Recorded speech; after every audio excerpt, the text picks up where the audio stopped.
a buscar en nuestras Biblias Segundo de Reyes, capítulo 3. Segundo de Reyes 3, de los versículos 13 al 27. Segundo de Reyes 3, del 13 al 27.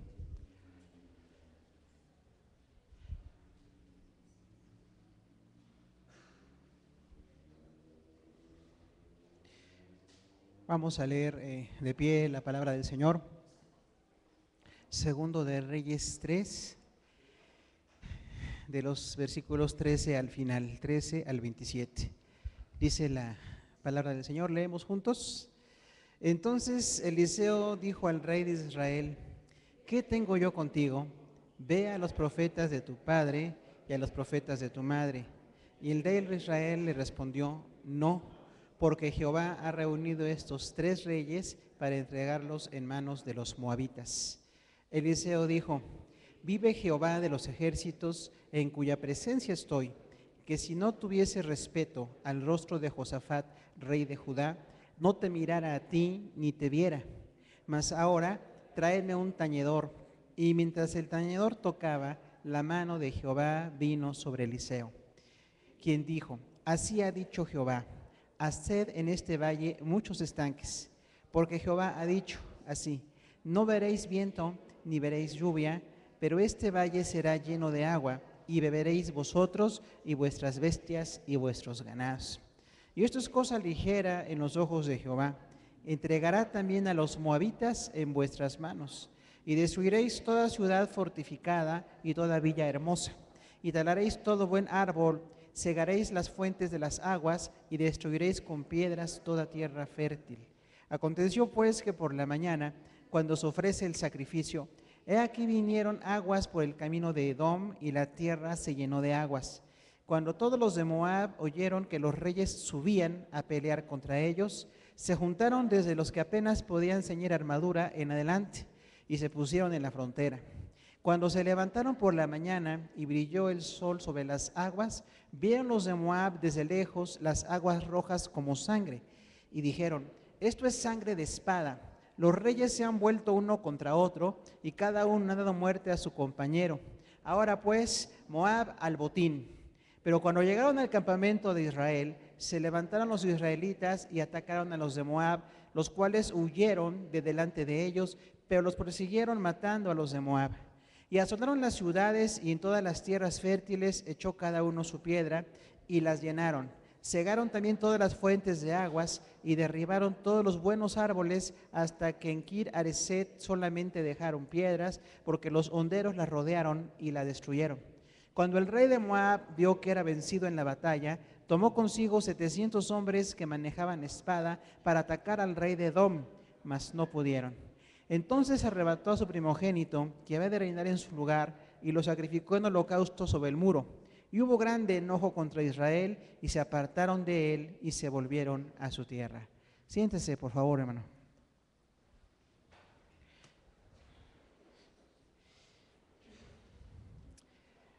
Uno de los temas difíciles de tratar en la Biblia es la guerra, ¿verdad?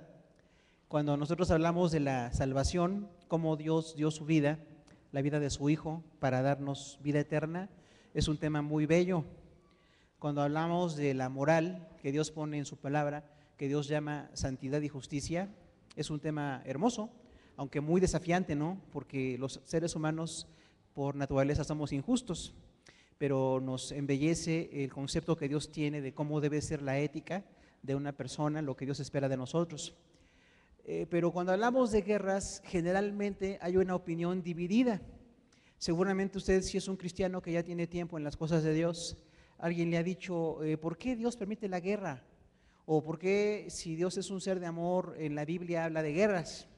Y diríamos que es por la dureza del corazón del hombre. No es que Dios quiera que haya guerra entre nosotros, pero los seres humanos en sí somos demasiado belicosos.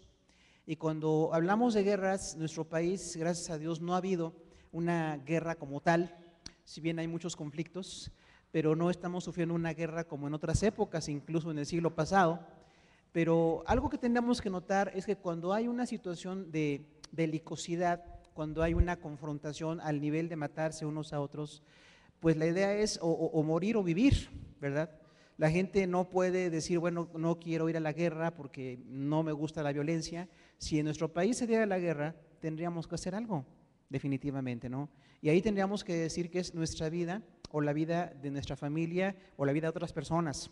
Y aunque no lo queremos, por supuesto, es muy difícil cuando sí se da una situación ya de confrontación a ese nivel.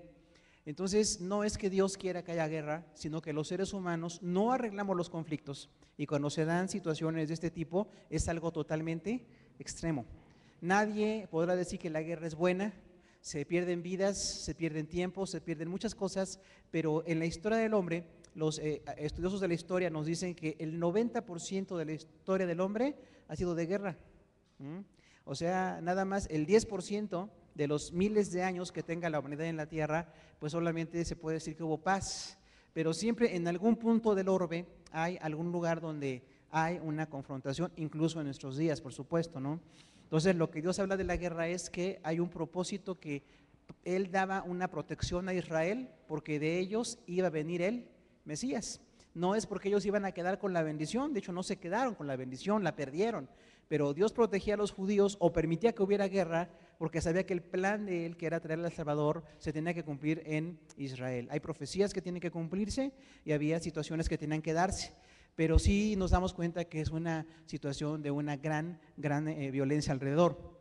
Y posiblemente nosotros que vivimos la violencia, ¿no? Que muchas veces ya cuando nos asaltan, pues preferimos que nos quiten lo que traemos y no que nos maten, pero es una situación extrema. Nosotros también estamos viviendo situaciones extremas. Podemos perder nuestros bienes, perder aquello por lo que hemos trabajado, porque un delincuente armado o muchos delincuentes armados nos lo quitan.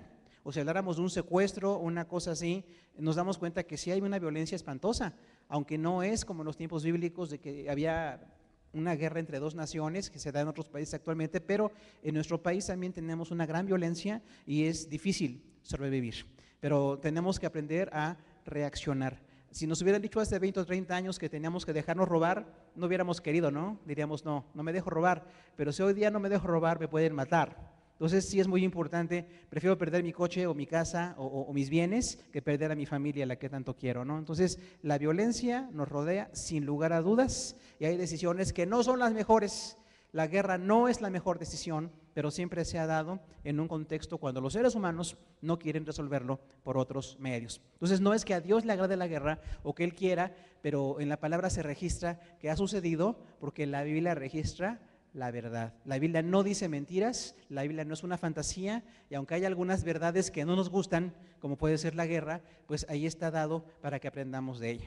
Y hoy vamos a hablar de cómo Eliseo predijo la victoria sobre Moab. Hay una situación, el pueblo de Israel está dividido, las 10 tribus al norte, usted ya lo sabe muy bien, las 10 tribus de Israel, en el sur Judá y Efraín estaban divididos como países, ya no eran una nación, eran dos, pero en algunas ocasiones hubo algunas alianzas y lamentablemente fue por una relación inadecuada entre los que querían seguir a Dios y los que no querían seguir a Dios. Los de Israel no querían seguir a Dios y algunos de Judá sí querían seguir a Dios, pero se aliaban con los del norte y había entonces una pérdida espiritual. Y aquí se da el caso en que dice la palabra del Señor, si usted lee el contexto, los versículos antes del 1 al 12 del capítulo 3, dice que los de Israel, las 10 tribus del norte, tenían un control por una guerra sobre los de Moab, y los moabitas están al oriente de Israel en ese tiempo. Entonces había una guerra, los habían derrotado, y los de Moab pagaban un tributo. Siempre pasa así en las guerras, ¿no? Los que son derrotados tienen que pagar un impuesto, un tributo, tienen que dar algo para que los están invadiendo no los maten. Tampoco es el plan de Dios, pero así se da. Y entonces cuando ellos estaban dando ese tributo a Israel, había paz. Pero cuando muere el rey Acab, de quien ya hablamos mucho, cuando murió el rey Acab, los moabitas dejaron de pagar el tributo. Y dijeron, ya no vamos a dejarnos gobernar por los de Israel y estamos dispuestos a ir a la guerra. Entonces son cuestiones de una violencia tremenda y ahí es cuando los de Israel tienen que ir a pelear con los de Moab para controlarlos y para además evitar que los invadieran. Entonces es algo muy complicado. Las decisiones de guerra no son fáciles. Quien esté a favor o en contra nadie queda contento con los criterios porque son situaciones que no deberían de darse. Entonces cuando el rey de Israel le dice al rey de Judá, acompáñame, tú me acompañarías a la guerra, dice, te voy a acompañar, somos hermanos. Y van a la guerra, entonces se enfrentan con varios problemas. Y es allí donde entra el ministerio de Eliseo. Y vamos a hablar entonces de 3 resultados en el ministerio de Eliseo. 3 resultados en el ministerio de este profeta. No son todos, son nada más 3, pero iremos viendo que los profetas, según la Biblia, tienen un ministerio y tienen una función. Tienen que ser de bendición a su pueblo. Un profeta no es alguien que se autocomplace, que se siente contento con cómo Dios le usa o cómo Dios le da su palabra. Eso no es el propósito es servir a la gente. Todo ministerio es para servir a los demás, no para servirnos de los demás, no para que los demás me den y me ayuden y me hagan algo que necesito, no, yo tengo que dar en el ministerio. Entonces Eliseo lo entendía muy bien. Y el primer resultado de su ministerio se llama profecía. Hay una profecía que se da en su ministerio, segundo de Reyes 3, del 13 al 19. Dice ahí versículo 13 que vino palabra de Dios a Eliseo. Entonces Eliseo dijo al rey de Israel, versículo 13, ¿qué tengo yo contigo? Ve a los profetas de tu padre y a los profetas de tu madre. Y el rey de Israel le respondió, no, porque Jehová ha entregado a esos 3 reyes en manos del rey de Moab. ¿Sabe que cuando Eliseo dice, no te quiero dar una profecía al rey del norte porque era idólatra, porque era un hombre impío que detestaba a Dios? Entonces, los siervos de Dios no están para complacer a la gente, porque mucha gente nada más quiere beneficios, ¿se da cuenta? Hay mucha gente que se acerca a Dios cuando tiene una necesidad. Hay una enfermedad, un problema económico, hasta van a la iglesia. Se les resuelve el problema, ya no quieren buscar nada a Dios. Entonces, por eso es que Eliseo le dice, yo no te quiero responder porque tú solamente quieres un beneficio. Y Dios no quiere nada más gente que pide beneficios. Todos tenemos beneficios de Dios, pero también Dios quiere un compromiso de parte nuestra. Y entonces Eliseo le dice al rey del norte, no quiero darte una profecía, pero dado que está contigo el rey de Judá, Josafat, entonces te voy a contestar, pero no es lo que yo quiero hacer. Muchas veces pasa, hermanos, que la gente así se acerca y nos dice, ora por mi familia, ora por este familiar al que van a operar, ora porque tengo problemas económicos, pídele a Dios, tú que estás cerca de Dios. Nos lo han dicho miles de veces, ¿no? Y le decimos, no es el plan, sí puedo orar por ti, pero Dios quiere darte más cosas. No nada más responderte una necesidad inmediata, sino cambiar tu vida. No nada más darte algo en lo económico, sino darte la vida eterna, es lo que Dios quiere hacer. Entonces, el plan de Dios siempre es más amplio que lo que la gente ve. La gente tiene una visión de inmediatez, lo que hoy necesito o lo que mañana voy a necesitar, pero no tiene un plan de largo plazo. El plan de largo plazo se llama salvación. Por eso es que el rey del norte viene y tiene un rechazo de parte del profeta. Dice, yo no quiero hablar contigo, pero como estás con el rey de Judá, le tengo respeto a él y te voy a contestar. Por eso le dice, ve a los profetas de tu padre y a los profetas de tu madre. Hermano, espiritualmente somos responsables ante Dios. Creamos en Dios o no creamos, somos responsables delante de Él porque Él existe. Creamos o no creamos, Él existe. Y Él tiene la autoridad y Él pone las reglas. Entonces, toda la gente que escuche el mensaje de Dios tiene que responder a ese mensaje. Y si dice que no, habrá consecuencias. Y si dice que sí, habrá bendiciones. Bendiciones con complicaciones, ¿no? Porque el reino de Dios no es pura bendición, también hay complicaciones. Pero entonces hay un respeto de parte de Eliseo, y por eso le dice versículo 14, dado que está contigo Josafat, el rey de Judá, a él sí lo respeto y por eso te voy a contestar. Entonces ahí hay varias cuestiones que tenemos que aprender, ¿no? Ahora, dice ahí versículo 15, mas traedme ahora un tañedor, y mientras el tañedor tocaba, la mano de Jehová vino sobre Eliseo. Los profetas de ese tiempo muchas veces oraban o cantaban escuchando gente que tocaba el arpa o algún instrumento de cuerdas, ¿no? Un tañedor. Entonces cuando viene este músico y empieza a tocar, el profeta empieza a orar a Dios y viene la palabra del Señor. Algo que tenemos que decir, la palabra de Dios siempre es útil. La palabra de Dios es trascendental, es relevante. No es una palabra religiosa, que es un devocional que leo ahí 2 versículos al día y me duermo. No es así. La palabra transforma nuestra vida. La palabra nos bendice y nos da respuestas. Y lo importante es que las respuestas, nos gusten o no nos gusten, son respuestas de Dios. Y siempre serán buenas. Si analizamos lo que le dicen a este rey impío y al rey de Judá, fue una buena respuesta de parte de Dios. Ahí diríamos que los cristianos estamos aquí para predicar la palabra de Dios. Usted está en la tierra primeramente para predicar la palabra de Dios. No importa si usted es profesionista o técnico, artesano o lo que usted sea, o estudiante o ama de casa, haga usted lo que haga en la vida, primeramente está aquí para predicar la palabra de Dios. Y siempre que pueda, lo hará. Por supuesto, en el trabajo a veces no nos dejan, o hay horarios en la escuela en que no se puede, pero en cuanto podamos predicar la palabra de Dios, tenemos que hacerlo. Y eso fue lo que hizo Eliseo. Hay un problema político, hay un rey que se rebeló, viene con miles de soldados y tenemos que defender a la nación. Y entonces hay dos reyes judíos, uno fiel y uno infiel, y tienen que defender a su país, y Eliseo da una palabra de parte del Señor. Versículo 16 dice: así ha dicho Jehová, hagan en este valle muchos estanques. Fíjese que las respuestas de Dios son inesperadas, pero también son maravillosas, ¿no? Qué bueno que Él es Dios, porque algunas veces decimos: yo quisiera que Dios me hablara como yo quiero, yo quisiera que Dios hiciera lo que yo le pido, que Dios fuera algo así como mi sirviente, ¿no? Y que yo le diga: hazme esto y me lo haga. Hay gente que tiene esa teología, ¿no? La teología del sirviente. Dios no es nuestro sirviente, Él es el Señor. Y Él pone las reglas y Él da las respuestas de una manera especial. Hay una guerra, hay una confrontación, hay un peligro del país y Dios dice: caben estanques en el desierto. ¿Hay relación entre una cosa y otra? Aparentemente no. A nuestra vista humana, no. También cuando Dios le responde a usted, usted no ve la conexión. Dice: yo no sé lo que le pedí a Dios, no veo lo que me responda lo que yo quiero, me está respondiendo otra cosa. Pero esa cosa que Él responde es una grande, grande bendición. Dice: ustedes van a cavar estanques. Versículo 17, porque Jehová ha dicho así: no verán viento ni verán lluvia, pero en este valle será lleno de agua y beberán ustedes sus bestias y sus ganados.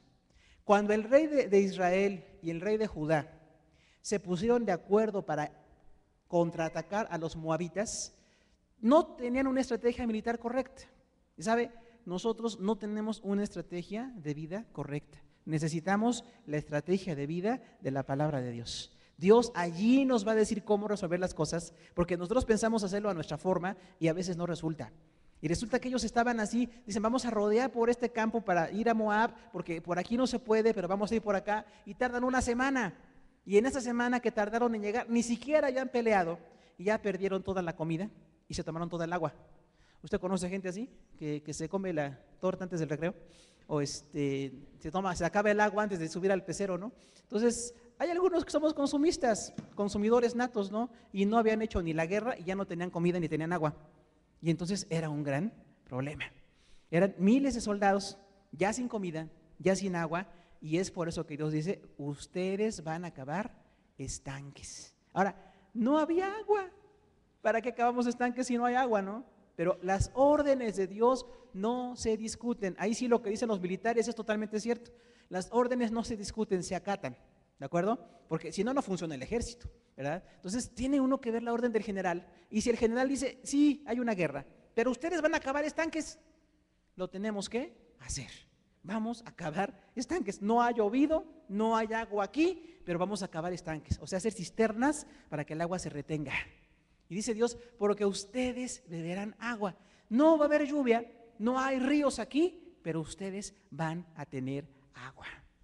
Hoy no tenemos una cartera llena, no somos gente rica, pero no nos falta nada porque Dios tiene misericordia de nosotros.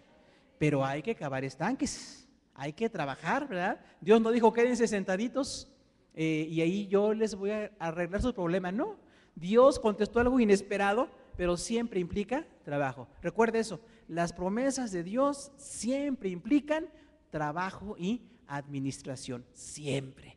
No es de que me va a caer del cielo el pan y el agua, sino que yo tengo que trabajar. Y dice Dios: no hay estanques, no hay aquí ríos, pero ustedes tienen sed y les voy a dar agua.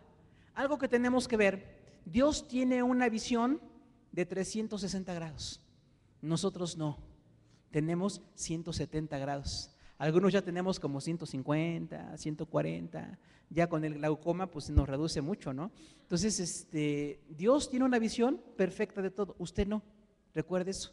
De las orejas hacia atrás no tenemos visión. Y es muchos grados, ¿no? Si nos midieran ahí con grados. Y luego la forma de la cabeza que algunos tienen, bueno, sería muy interesante ver cuántos grados tiene alguien hacia atrás que no hay visión. Pero Dios no es humano, Él tiene una visión completa. Y Dios dice, ustedes necesitan agua, les voy a dar agua. Pero el agua cubrió dos funciones. La siguiente función es que hizo un milagro. ¿Se da cuenta? Dios es perfectamente sabio. Dice el versículo 18, y esto es cosa ligera a los ojos de Jehová, entregará también a los moabitas en vuestras manos. O sea, para Dios el gran milagro de darle de comer a miles de soldados, darles agua a miles de soldados, no era nada. ¿Se da cuenta? Él está en el universo, Él es infinito. ¿Qué es para Él darle agua a ese ejército? Para Él es como nada. Lo que usted le pide a Dios es como nada, porque Dios lo puede hacer todo. Claro que para usted es todo, ¿no? Lo que usted pide para usted es todo, pero para Dios es como nada. Y Dios, además, algo que tenemos que aprender, hermano, el ser más generoso que hay es nuestro Dios. Él es un ser generoso, que aún a los que no creen en Él les da de comer, les da trabajo, los bendice, los hace inteligentes, porque Dios ama a toda la humanidad, pero en especial ama a su pueblo. Por eso decimos a todas las naciones, si se acercan al Señor Jesucristo, serán su pueblo. No hay otro camino, no hay otro Dios, hay que acercarse a través de su palabra. Y entonces, cuando es pueblo de Dios, hay una grande bendición. Y Dios dice, esto es cosa ligera a los ojos de Jehová. Ustedes tienen sed, ya se les acabó la comida, su ejército son miles de soldados, no tienen cómo tomar agua, hagan los estanques que yo voy a hacer que haya agua. Cuando Dios dice que va a hacer, hermano, lo va a hacer. Dios no habla por hablar, va a hacerlo. Y entonces cavan los estanques y dice, les voy a dar agua. Se arregla el problema de pues que pueden tomar agua. Pero dice también Dios que con esas aguas iba a haber un milagro. Entregará Jehová en vuestras manos a vuestros enemigos. Mire, hay una situación también hablando de guerras. ¿Qué tal hablaríamos de las batallas personales? ¿Cuántos tenemos enemigos? Pues todos, porque si fuéramos moneda de oro, como dicen por ahí, ¿no? No falta quien no nos quiere, por alguna cosa o por otra. A lo mejor a usted no lo quiere su jefe en el trabajo.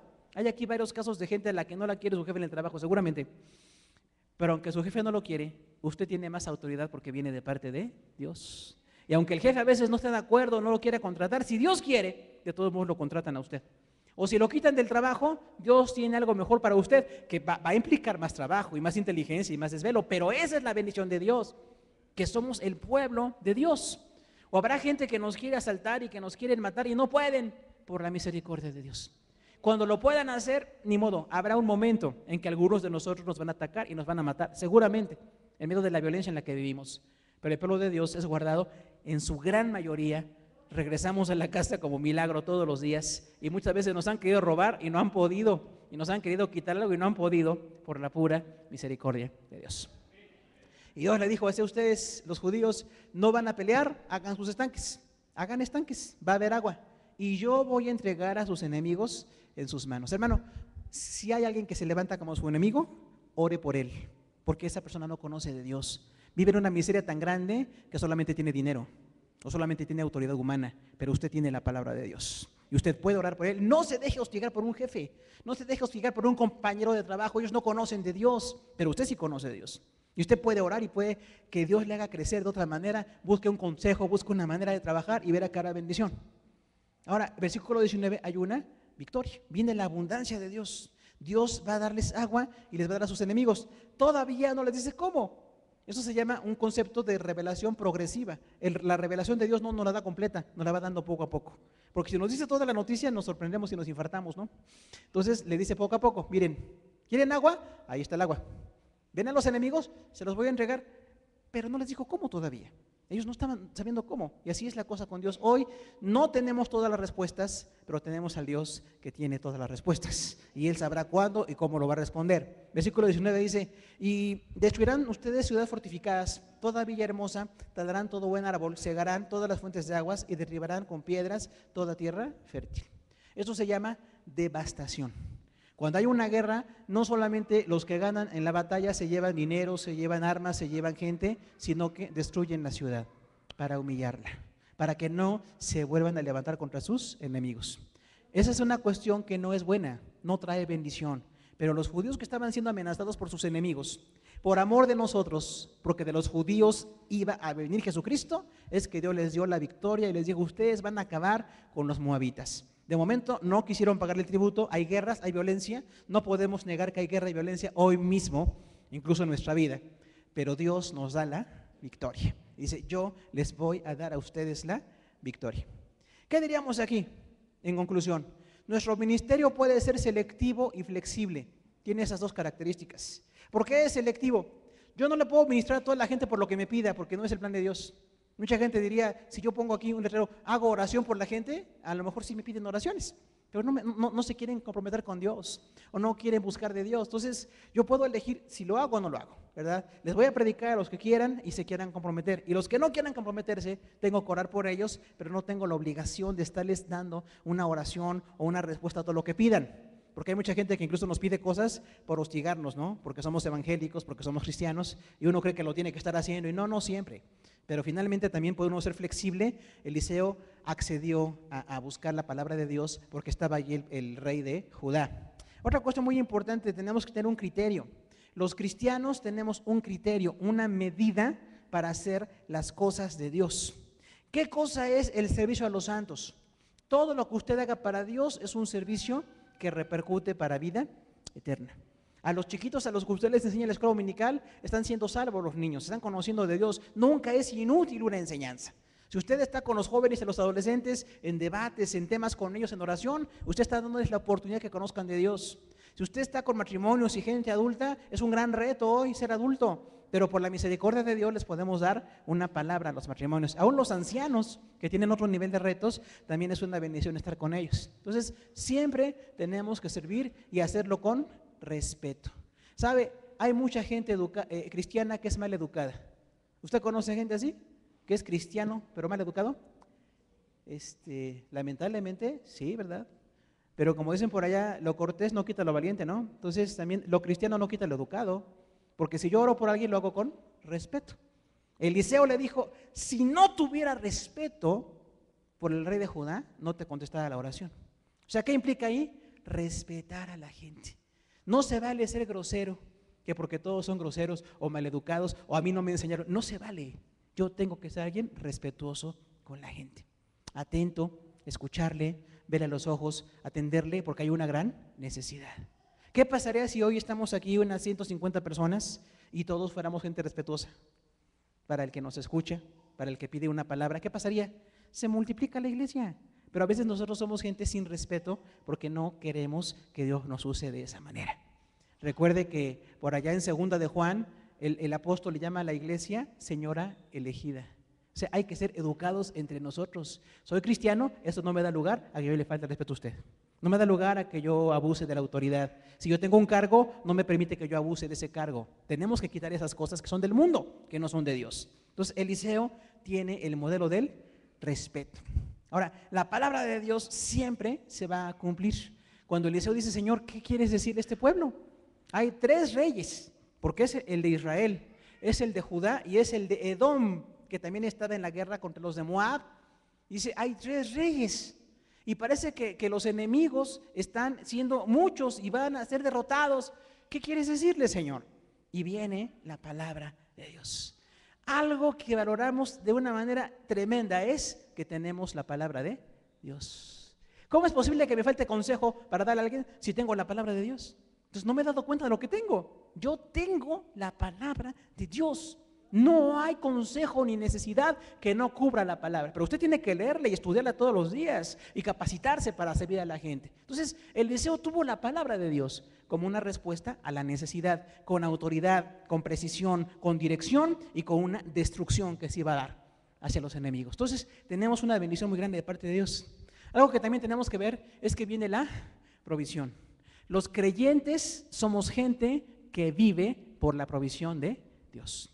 Usted no está aquí porque es profesionista o porque estudió mucho y trabajó mucho, eso es muy bueno, pero está aquí por la pura misericordia de Dios.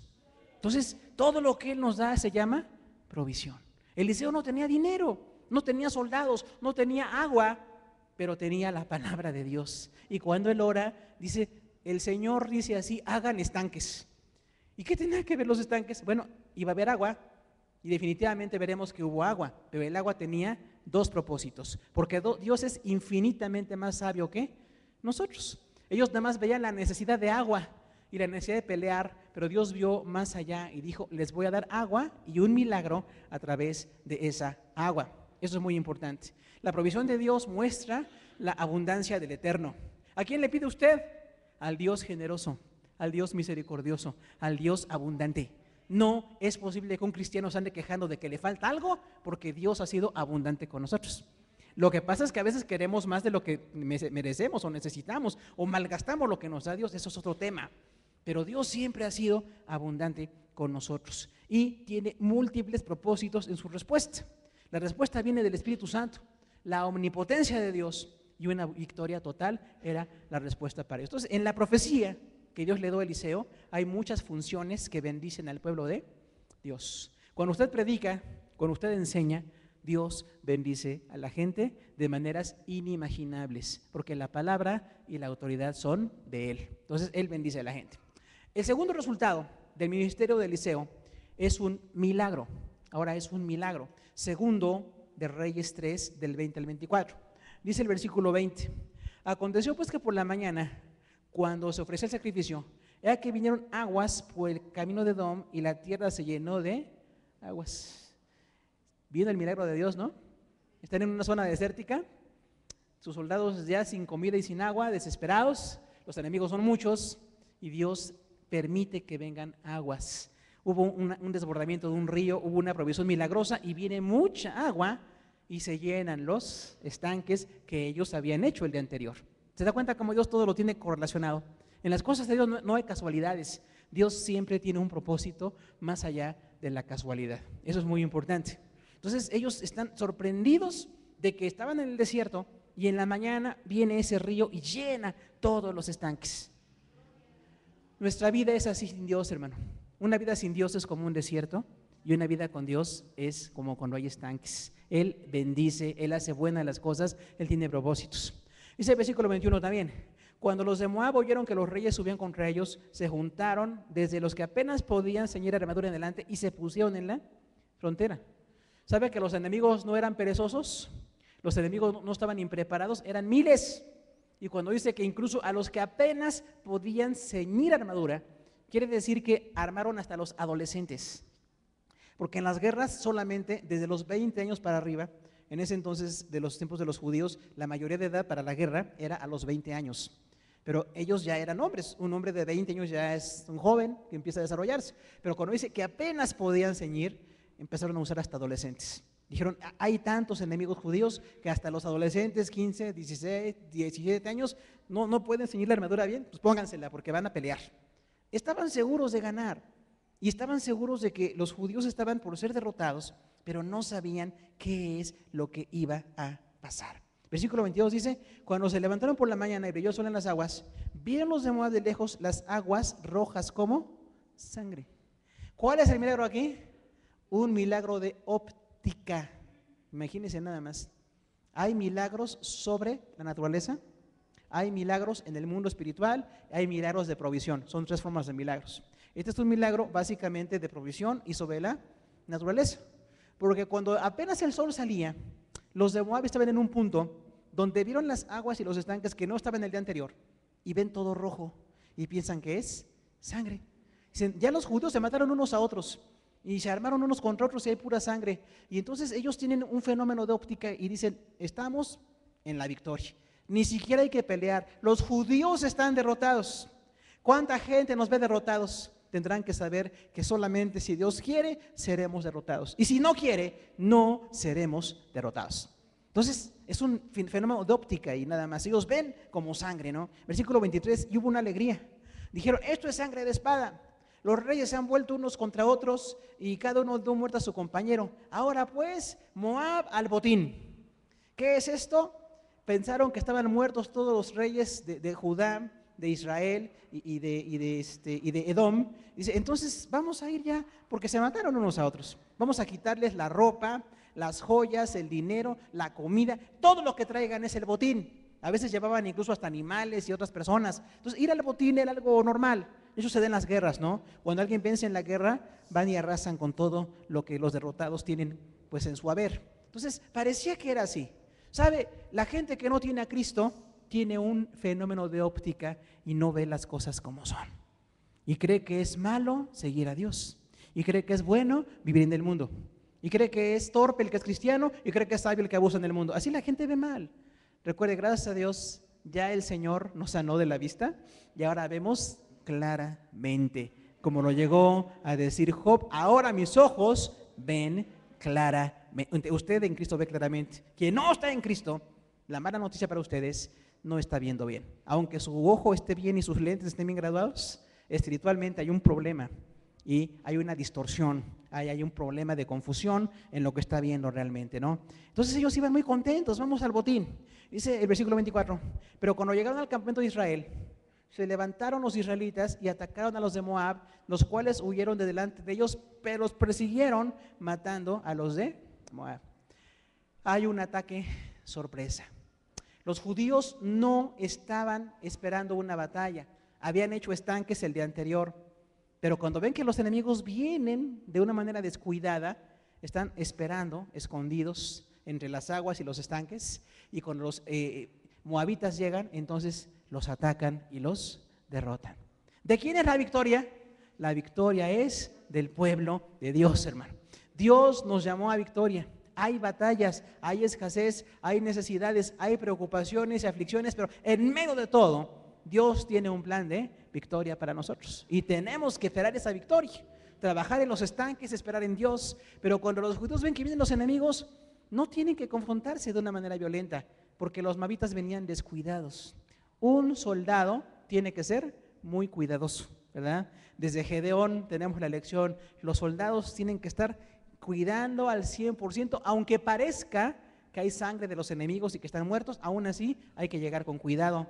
Si hubieran enviado a unos emisarios a revisar, se hubieran dado cuenta, ¿no? Y hubieran dicho, no, no están muertos, es agua la que estamos viendo y están todos allí escondidos, pero no lo hicieron.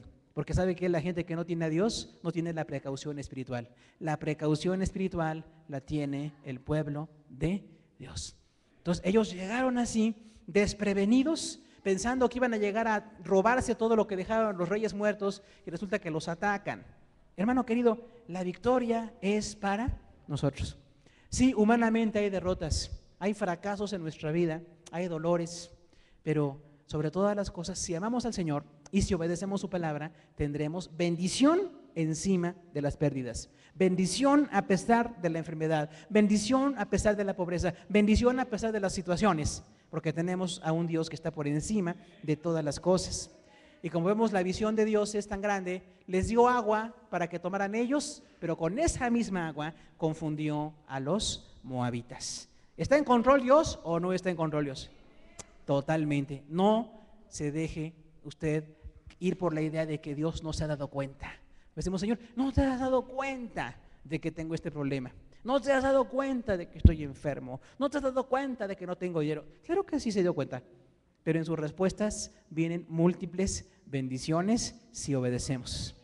Haga sus estanques, porque las aguas de parte de Dios seguramente van a llegar. Es muy importante la respuesta de Dios. Ahora, en nuestra vida ministerial, ¿qué pasa con esto? Siempre habrá un impacto por los grandes milagros de Dios.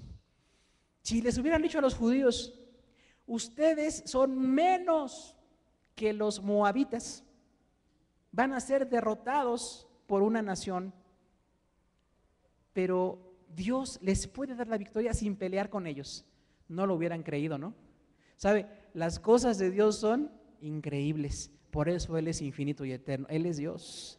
Es increíble los medios que puede usar para respondernos. Pero por eso usted siga reuniéndose, siga discipulándose, siga sirviendo, porque tiene que obedecer la palabra de Dios. Dios está enviando las aguas mientras usted está haciendo los estanques, pero con esas aguas usted toma agua, no se muere de la sed, pero también esa agua confunde a sus enemigos. Dios nos pone una gracia donde a veces los enemigos que tenemos alrededor van a ser derrotados por la misericordia de Dios. confiando en Dios. Esas enemistades, esas amenazas, esos problemas que hay alrededor, Dios nos protege si somos fieles a Él. Y los judíos no lo hubieran creído. Si les dijeran, espérense quietecitos junto a los estanques, solitos los de Moab van a llegar desarmados, desprevenidos al botín, y pues no fue botín, ¿verdad?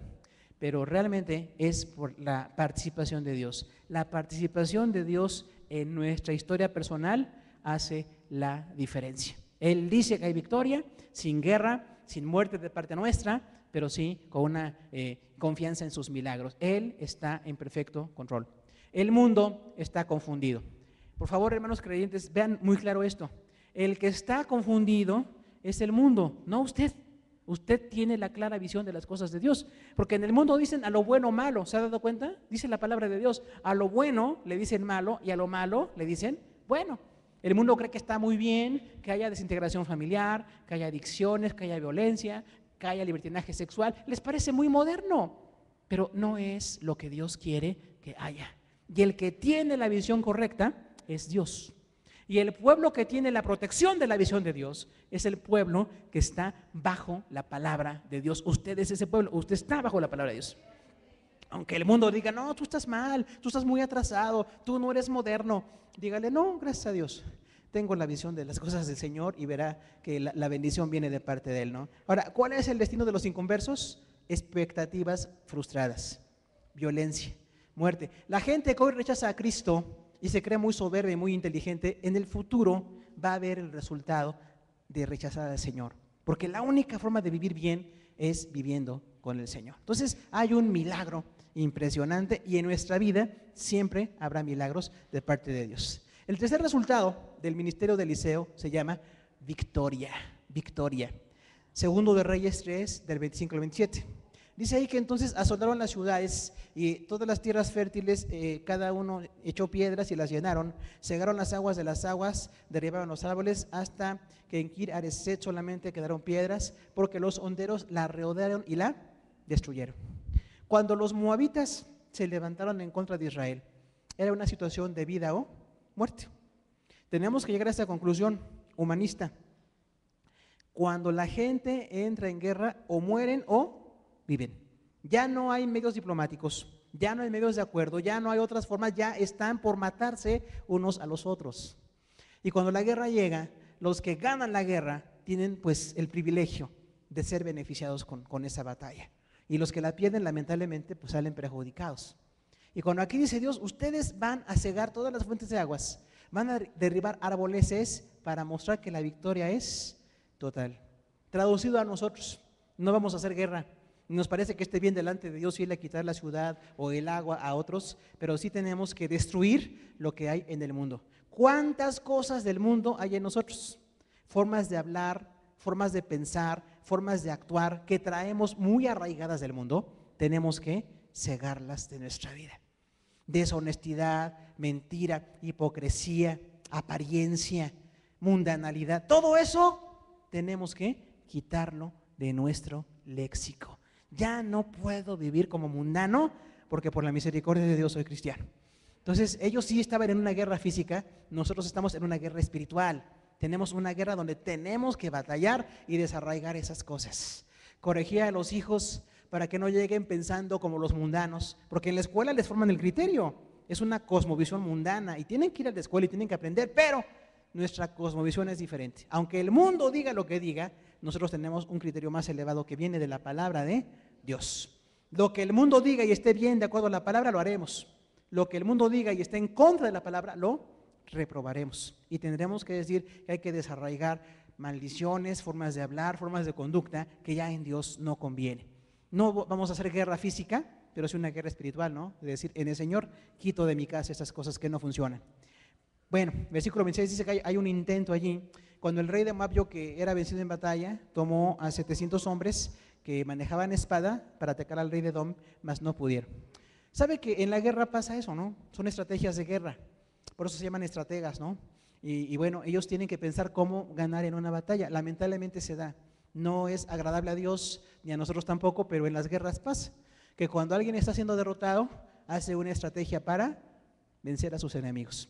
Cuando el rey de Moab se dio cuenta que los 3 reyes que enfrentaba lo estaban derrotando, dice que tomó 700 hombres que manejaban espada, o sea, muy hábiles con la espada. Hay gente que tiene habilidades, ¿no? Para la guerra, para las artes, para las artesanías, para muchas cosas tenemos muchas habilidades, pero se usan con un propósito. Y en este caso, 700 hombres de muy alta calidad como soldados, los toma y dice, vamos a derrotar al rey de Edom, que está con los judíos, vamos a matarlo.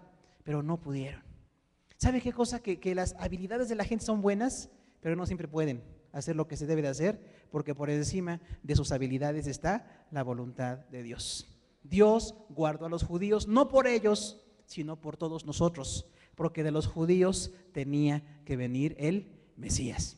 Y venido el Mesías se cumple el propósito. Israel tiene otro plan profético que se va a dar en el futuro, pero de momento lo que tenían que hacer es que de ellos viniera Jesucristo para morir por toda la humanidad. Entonces, no tenga celo de los judíos. Siempre que Dios los protegía era por amor a todos nosotros, porque de ellos iba a venir el Salvador. Y los protegió esta vez también. Y cuando el rey va con sus 700, el rey de Moab, no puede. Hay una tragedia.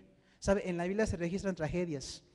Y hay gente a la que tampoco le gusta eso. Cuando dicen, ay, ¿por qué hay guerras? ¿Y por qué hay tragedias? Pues porque sucedieron. Si fuera una fantasía como la historia que a veces nos cuentan, incluso la historia nacional nuestra, hay muchas fantasías, ¿sabe? Pero nos las cuentan y nos encantan, porque es para agradarnos. Pero la historia no puede ser fantasía. Si es fantasía, es un cuento. Y si es historia, tiene que basarse en hechos reales. Y la Biblia no es fantasía, es historia. Y hay una tragedia, dice el versículo 27.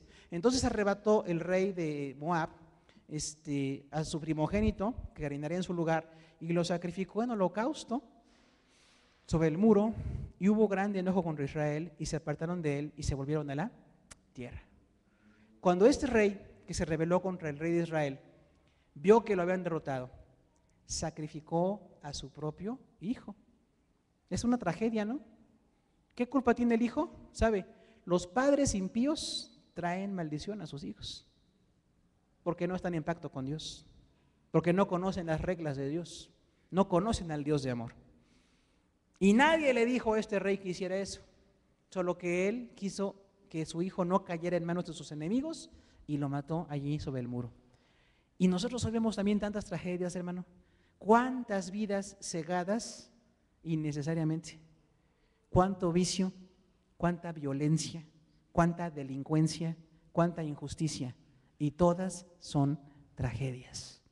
Porque cuando no dejamos la dirección de Dios, van a venir tragedias.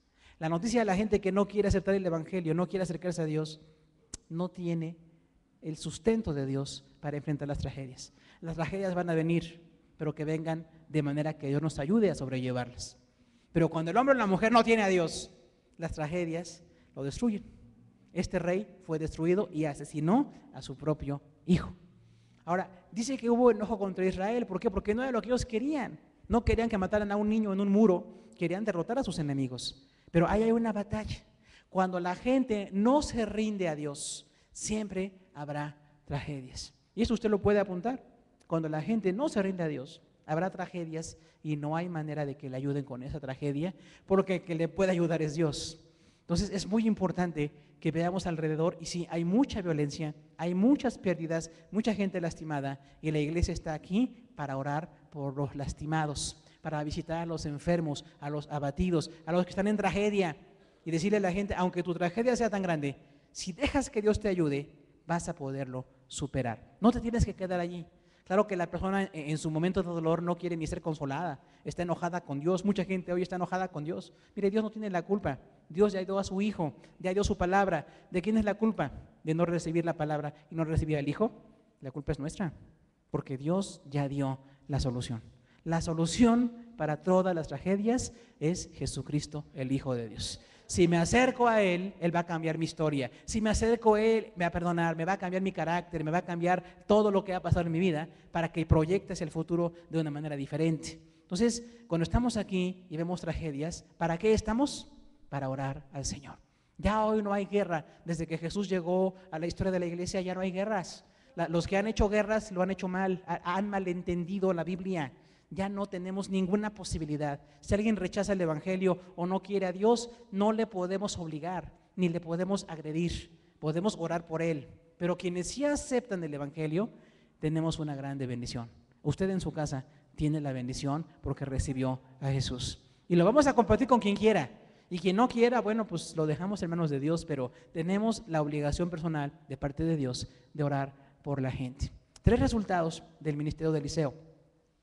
Uno de ellos fue una profecía, otro fue un milagro y otro fue una victoria. Ahora, concluyendo en nuestra vida, hermano, ¿cuál es el resultado de su ministerio? ¿Qué está usted haciendo como siervo o sierva de Dios? Porque mire, hay personas que viven en el pasado. Los que tenemos ya años en el Señor, decimos, es que hubo un tiempo en que yo hacía esto. Estuvo bien que lo hiciera. ¿Y por qué no lo sigue haciendo hoy? ¿Verdad? ¿Por qué no continúa con su ministerio? O decimos, a mí me gustaba mucho este ministerio o esta iglesia o este ministerio que había en tal lugar. Eso estaba bien, pero ¿qué va usted a hacer hoy? La necesidad sigue y tenemos que tener un resultado de nuestro ministerio. Pero si vemos a la iglesia, la mayoría de la gente no tenemos un ministerio desarrollando. ¿Y qué es lo que tenemos que hacer? Empezarlo a desarrollar. Todo tipo de ministerios, no nada más predicadores y maestros. Hay muchos ministerios que se pueden hacer, nada más hay que platicar entre nosotros, planearlo, programarlo y empezar a tener un resultado de nuestro ministerio. Eliseo tuvo un resultado tremendo de servirle al Señor y también nosotros, el llamado de Dios es a servirle. Es cierto que hay problemas, hay situaciones, nos cambiamos de iglesias, las iglesias a veces fallamos también, eso no hay duda. Pero hoy tenemos que tomar la decisión de pertenecer a una congregación donde queremos servir en diferentes cosas. No todos en lo mismo, porque no podemos, pero sí cada uno apoyando a los demás para que sirvamos al Señor. ¿Por qué no nos ponemos de pie, oramos a Dios y le decimos, Señor, ¿qué me quieres enseñar a través de este gran hombre que fue Eliseo? ¿Qué me quieres mostrar del ministerio, del servicio? Y yo creo que, hermanos, pues si viene una profecía, si ya Dios habla, tenemos que ir a evangelizar. Ya no andamos buscando profecías que hoy alguien dé, ya tenemos la profecía mayor, que es la Biblia.